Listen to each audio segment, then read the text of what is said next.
সিনেমার টর্চার ছিল। এই তো মাসুদ রানা। আমার হিংসা হচ্ছে কারণ সবাই জানে মাসুদ রানা আমি। Very good. আসলে নতুন নায়ককে কেমন দেখলেন? ভালো লেগেছে। আশা করি সব মাসুদ রানা ফ্যানই এই মুভিটা দেখবে। অভিনয় কেমন গুড মুভি। আপনি কেমন লেগেছে? ও মাই কেমন লেগেছে? ভালো ছিল ভালো ছিল। আমি শুধু মাসুদ রানা দেখতে আসলাম। মাসুদ রানার অভিনয় খুব ভালো করছে। কেমন লেগেছে? ভালোই, তবে স্লো।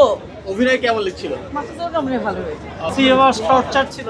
এই তো মাসুদ রানা। আমার হিংসা হচ্ছে কারণ সবাই জানে মাসুদ রানা আমি, আর এখন জানবে মাসুদ রানা অন্য কেউ। এত পরিমাণ রোস্টিং আপনি করেছেন, সেই ক্ষেত্রে মাসুদ রানা দেখে কি মনে হচ্ছে? মাসুদ রানা দেখে কি মনে হলো? মোটামুটি যথেষ্ট ভালো। গল্পের সাথে ঠিকঠাক জাস্টিফাই হয়েছে? আমি একটু সামনে ছিলাম, এই জন্য একটু ঝাপসা দিচ্ছিলাম, তবে মোটামুটি মাসুদ রানাকে কেমন লাগলো দেখে? ভালো। একজন হিরো হিসেবে যেরকম হওয়া দরকার 100তে 100 এবং প্রতিটা সেকেন্ড এত সুন্দর তা বলার বাইরে। আমি আমার জীবনে এত শ্রেষ্ঠ ছবি দেখেছি।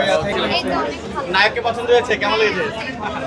অ্যাকচুয়ালি ভাইয়া মাসুদ রানার মানে মুভি সম্পর্কে রিভিউ দেওয়ার আগে সাকিব ভাইয়ের কাছে আমি একটু মাপ চাইতেছি, কারণ আমি তারপরে মুভিটা দেখছি। সাকিব ভাই মাফ করবেন, আমি যেটা মনে করি মাসুদ রানার মুভিটাতে আপনার টাকা খরচ করা হয়েছে। খুবই এক্সপেন্সিভ একটা মুভি, এবং নতুন যে হিরো আছে মাসুদ রানার ক্যারেক্টার যিনি প্লে করছে, ওনার যে পটেনশিয়ালিটি আছে উনি ভালো করতে পারবে। উনি ডান্স ভালো করে, ওনার লুক ভালো এবং ওনার ফিটনেস ভালো। উনি যদি অভিনয়টা আরেকটু ভালো করে আমার মনে হয় উনি ভালো করতে পারবে। Thank you, thank you. সেটা খুবই চমৎকার এবং উনি আসলে সম্ভাবনাময় একজন নায়ক। ভালো লেগেছে? ওনার অ্যাক্টরটা আমার যথেষ্ট ভালো লেগেছে। নিশ্চয়ই। আমরা চাচ্ছি এই ধরনের অ্যাক্টর আমাদের ইন্ডাস্ট্রিতে আসুক। আরো আসুক।